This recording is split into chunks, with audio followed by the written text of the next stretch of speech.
Welcome back to Wisdom for Modern Living. In our last journey, we learned that peace is not found in escaping the world, but in seeing it clearly, in understanding that the storms outside often reflect the storms within. Today, we will go deeper. We will look into the heart of what troubles every human being: suffering. Why do we suffer? Every culture, every religion, every philosopher since the beginning of time has tried to answer this. We suffer when we lose what we love, when life doesn't go as we planned, when our hearts are broken or our dreams collapse. Yet suffering is not only in tragedy, it is woven into the fabric of daily life. It appears in restlessness, in longing, in the constant whisper that says, something is missing. But what if nothing was ever missing, except our understanding? A long time ago, a young seeker came to the Buddha and asked, "Why do I suffer so much?" The Buddha said, "Because you think you exist." The seeker was confused. "Of course I exist. I feel, I think, I live." The Buddha smiled. "Yes, but you cling to that I as if it were permanent. You believe that everything that changes can belong to you, and so you suffer." It is a simple answer, but one that takes lifetimes to understand. We suffer not because of the world, but because of our attachment to it. We hold on to things that, by their nature, cannot stay: youth, health, people, possessions, even emotions. Everything changes, yet we fight that truth with all our strength. The moment we resist the nature of change, suffering begins. Lao Tzu wrote, "If you realize that all things change, there is nothing you will try to hold on to." The problem is not impermanence itself, but our refusal to accept it. We want the river to stay still so we can keep our reflection perfect, but the river of life never stops moving. Imagine this. You stand at the edge of a flowing stream, and you try to cup the water in your hands. The tighter you hold, the more it slips through your fingers. Only when you open your hands can you truly feel the coolness of the water. The same is true for life. The more tightly we cling, the more we lose. The ancients understood this deeply. In their wisdom, they never said, "Do not desire." They said, "Do not be possessed by your desires." Desire in itself is not evil.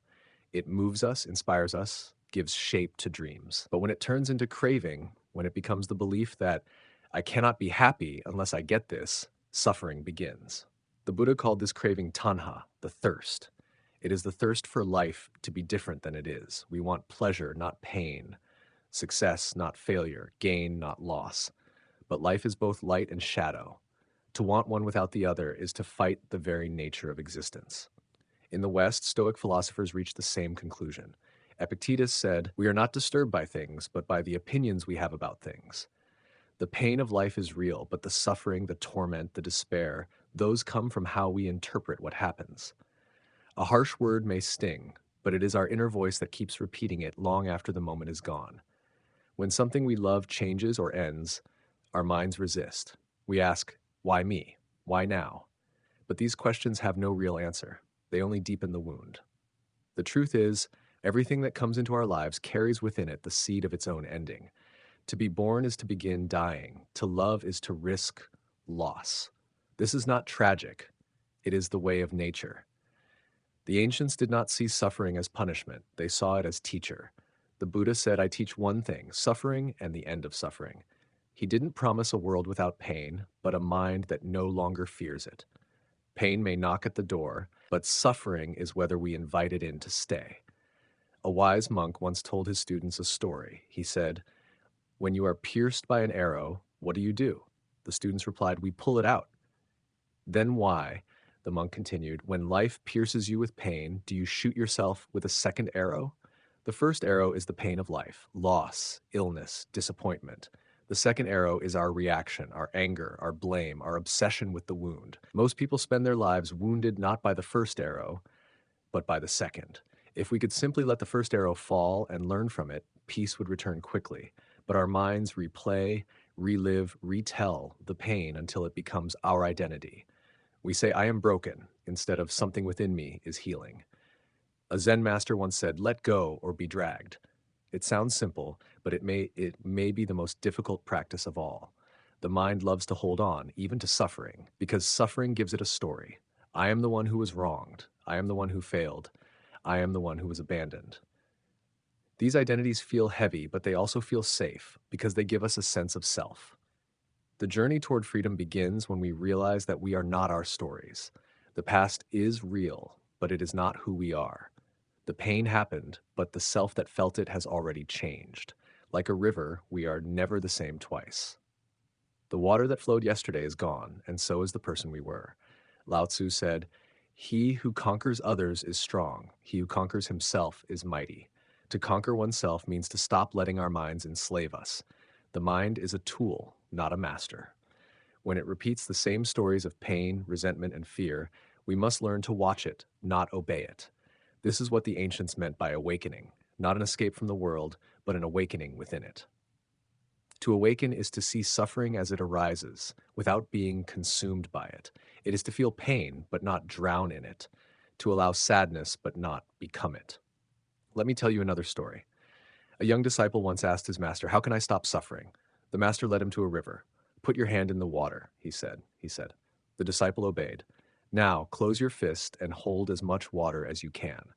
The disciple did, but the water slipped away. "Now," said the master, "open your hand and let the water rest on your palm." This time, the water stayed. The master smiled. Suffering is like this. The more tightly you hold life, the more it escapes. When you open your hand, when you stop grasping, life stays gently with you. The lesson is simple, but it changes everything. Suffering is not what happens to us. It is our resistance to what happens. Think about how often we resist life. We want success without failure, love without loss, pleasure without pain. We want to live, but we don't want to age. We want growth, but we fear change. We are at war with reality itself, and that war is what keeps us restless. The Taoist said, "When you stop fighting, the world stops fighting you."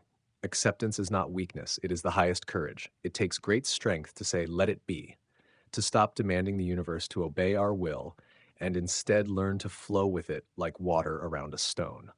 Water does not resist. It finds a way around every obstacle. It moves slowly, softly, but in time it shapes mountains. This is the way of the wise. They do not shout at the rain to stop. They simply find shelter or walk gently through it. Marcus Aurelius, the philosopher king of Rome, faced wars, betrayal, loss, and death. Yet he wrote in his private journal, "The universe is change. Life is opinion." He understood that reality is neutral. It is the mind that colors it. A storm can destroy a house or water a field. Its meaning depends on the eyes that see it. The problem is not that we feel pain, it is that we believe pain should not exist. When we accept that pain is part of the human experience, something opens inside us. We stop asking, "Why me?" and begin to ask, "What is this teaching me?" The great Persian poet Rumi said, "Don't turn away. Keep your gaze on the wound. That's where the light enters." The wound, the loss, the disappointment, these are not punishments. They are invitations to grow deeper, to soften, to see life as it truly is. When you meet suffering with awareness, it transforms. Awareness is the fire that turns pain into wisdom. Without awareness, pain hardens the heart. With awareness, it opens it. A master once told his disciple, "When pain arises, bow to it." The disciple asked, "Why should I bow to what hurts me?" The master replied, "Because it is your greatest teacher. Every pain shows you what part of yourself still clings, still fears, still resists. If you can look at pain without judgment, without saying, 'This shouldn't be happening,' something miraculous happens. The mind stops spinning its web of stories. The heart, free from resistance, begins to heal on its own. The Buddha said, 'What you resist persists. What you understand transforms.' Understanding does not erase pain, but it removes its poison. The sting remains, but not the bitterness. In our modern world, we are taught to escape discomfort, to numb it, hide it, distract ourselves. But ancient wisdom invites us to face it gently with awareness, to sit with it, to breathe through it, to ask, what is this trying to show me?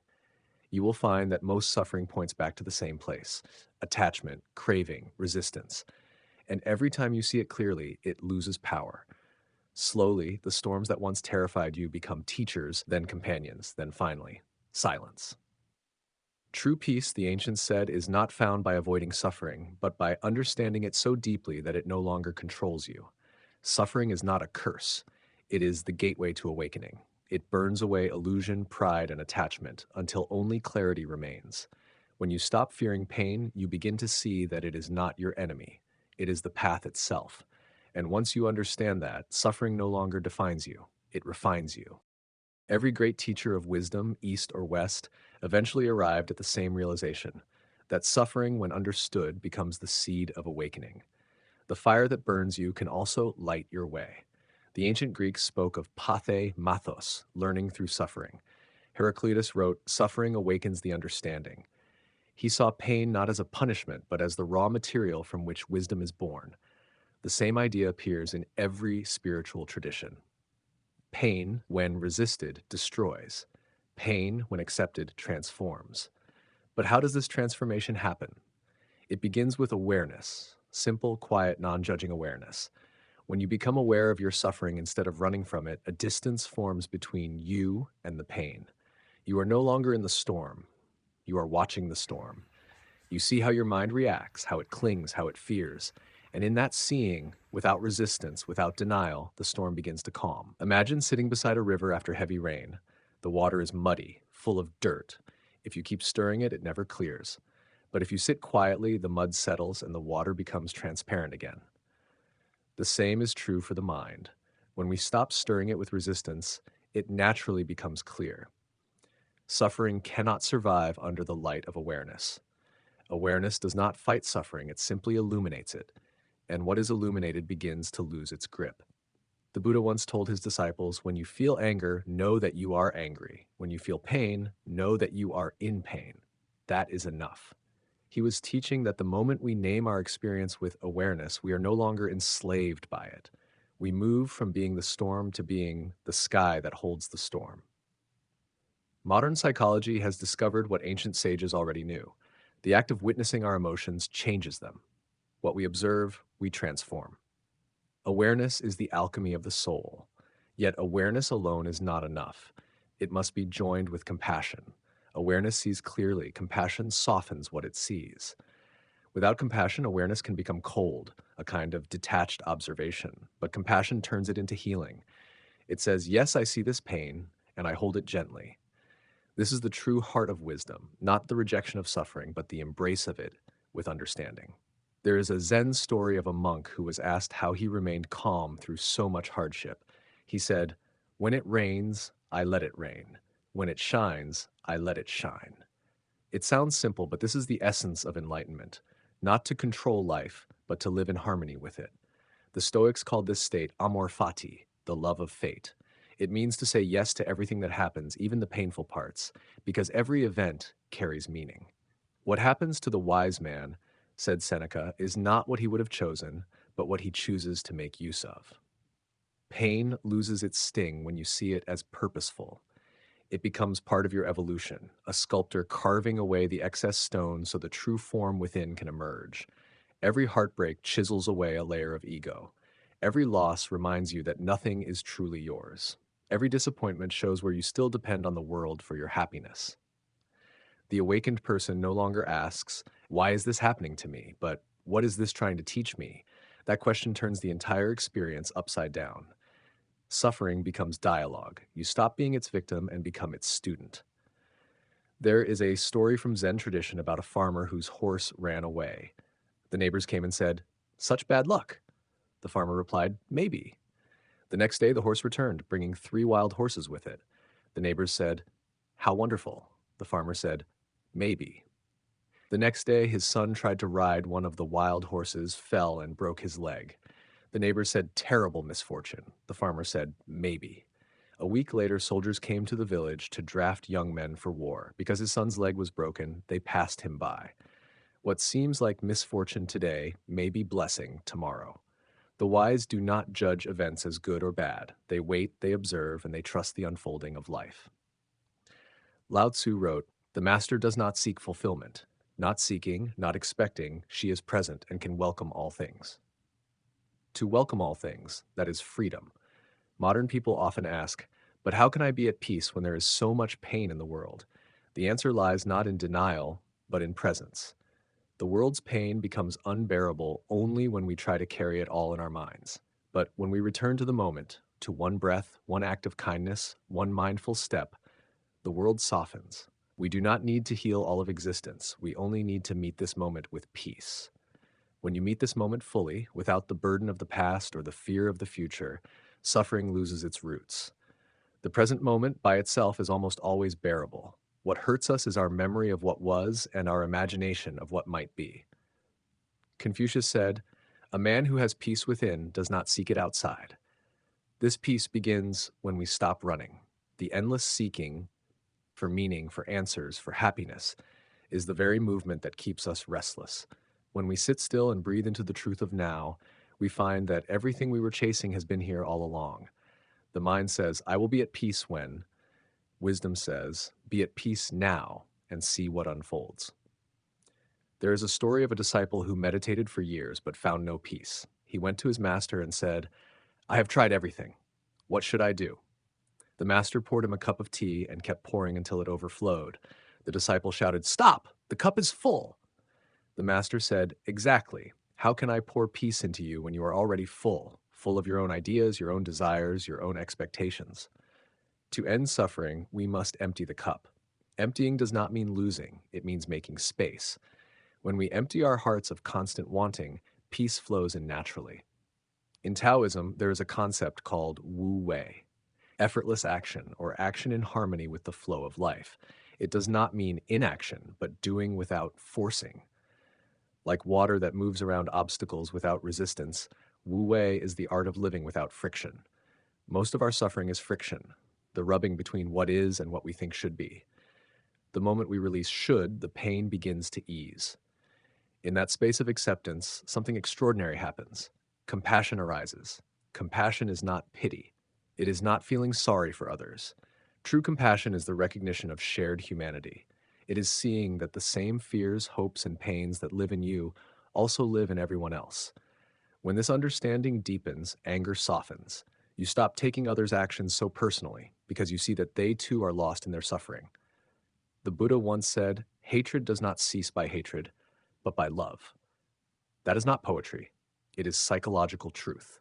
When you respond to pain with more pain, it multiplies. But when you respond with compassion, the cycle breaks. The Stoics expressed the same insight in rational terms. Marcus Aurelius wrote, "Whenever you are offended, remind yourself, it is your opinion that you are offended." He realized that people act from ignorance, from blindness.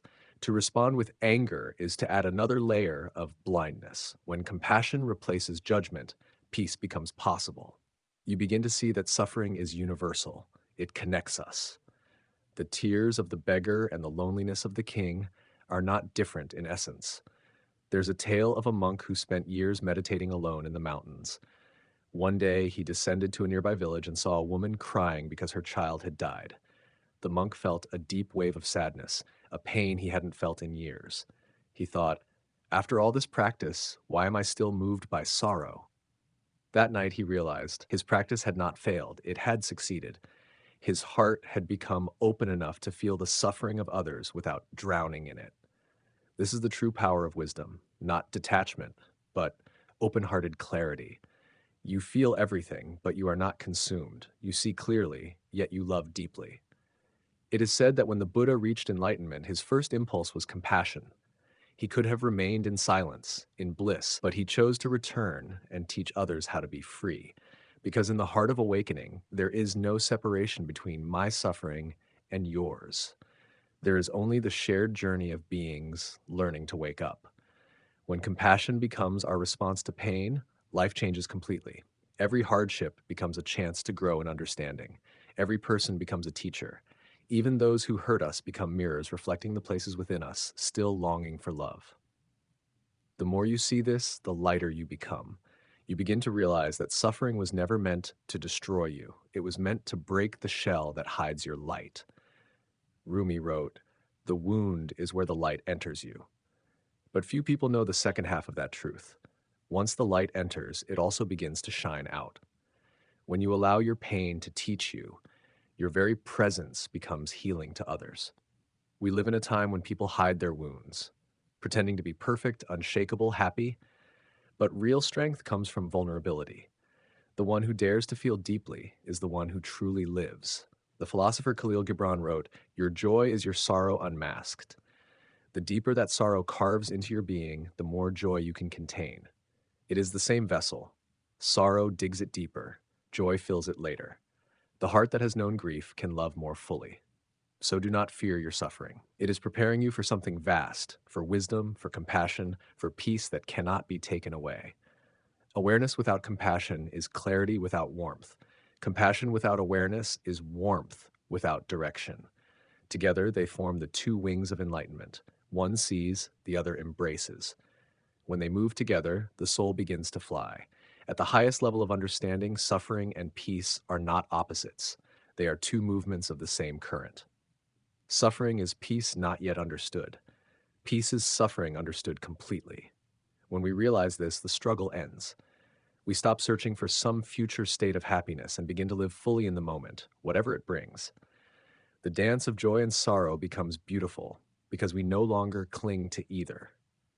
You may still feel pain, but it will be soft, transparent, almost luminous. Like rain on a window, it will pass without leaving a mark. You will begin to understand what the Buddha meant when he said, "The end of suffering is not in escaping the world, but in understanding it." That is the path of awakening, not away from life, but through it.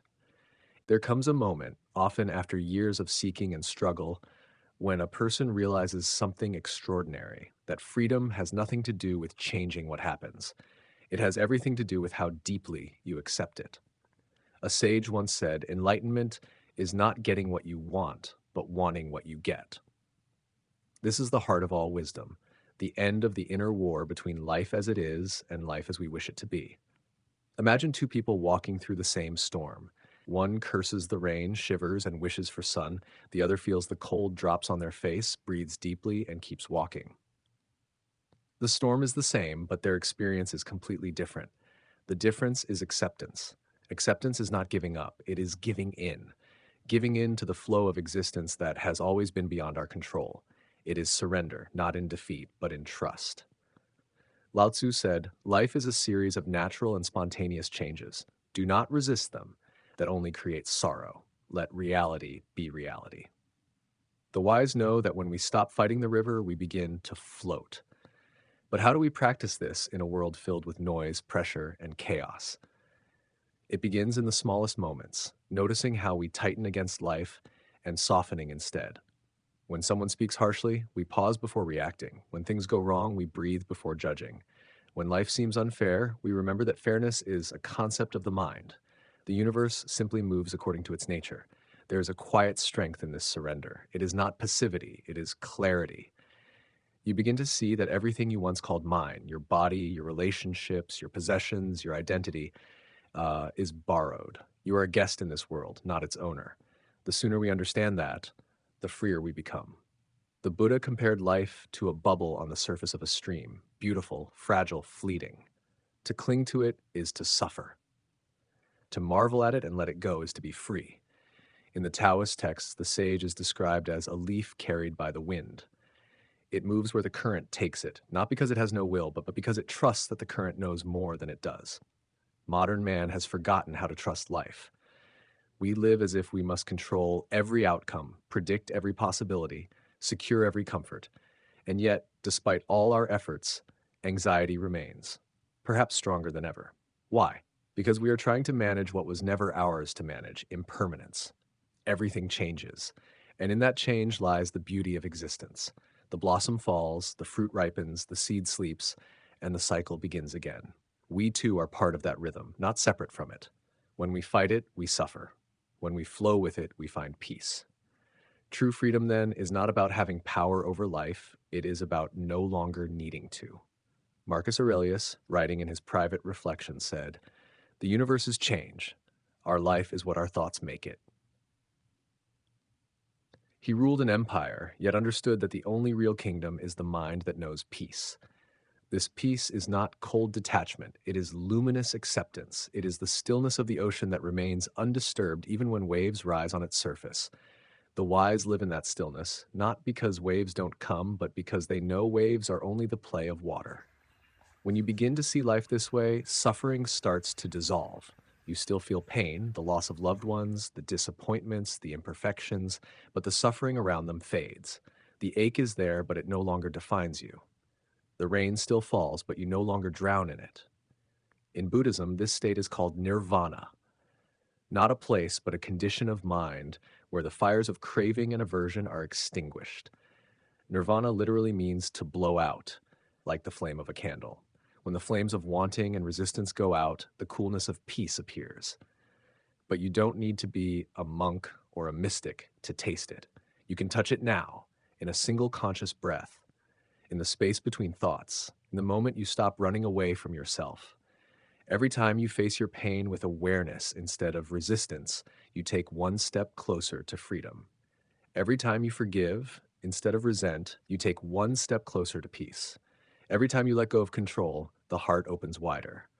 Slowly, a transformation takes place. You begin to trust the wisdom of life.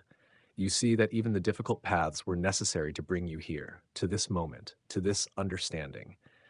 There is a quiet gratitude that arises when you realize that nothing was wasted. Every tear, every struggle, every fall, all of it shaped the depth of your being. Without them, you would not see so clearly. In the end, suffering gives birth to wisdom, and wisdom gives birth to compassion, and compassion is what heals the world. The greatest masters were not people who avoided pain. They were those who understood it so deeply that their hearts could hold the pain of others without breaking. They walked among ordinary people, not as saints, but as mirrors, showing that peace is possible right here in the middle of life.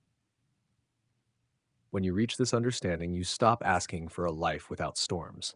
You start praying for a calm heart in the middle of the storm. The Tao says, "He who knows contentment is rich." Contentment is not resignation, it is harmony. It is knowing that the world is neither for you nor against you. It simply is. And when you stop demanding that it be different, you discover a quiet joy that no circumstance can take away. This joy is subtle. It is not the loud joy of pleasure or achievement. It is the gentle joy of being, of sitting quietly, breathing, existing, knowing that this, too, is enough. The more deeply you understand this, the more compassionate you become. You stop needing to prove yourself. You stop judging others. You stop hating life for being imperfect. Because now you see that imperfection itself is part of perfection.